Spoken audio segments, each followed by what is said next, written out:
Alright guys, so a bearish breaker. This is the rule set for it. So we want to see a swing high being formed like we have right here. And then we want to see a down close candle prior to the up move being formed.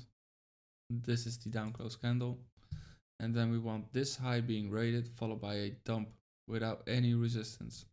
So what you'll see is there's a swing high being formed and there's pending liquidity resting above here because people that went short at this bearish OB, they'll trail their stops down just above this high.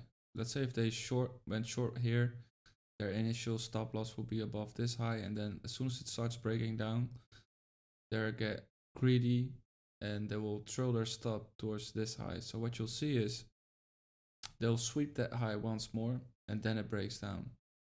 So as soon as it breaks down and leaves a fair value gap right here, we got a bearish breaker.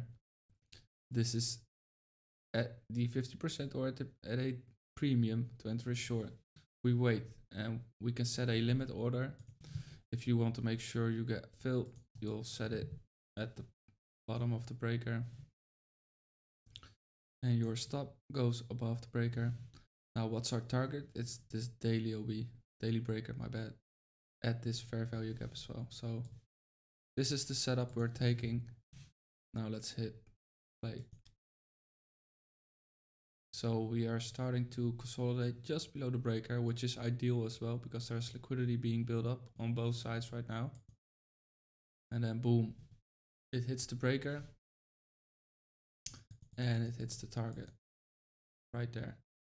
So this is how you trade a breaker setup, right? Cheers.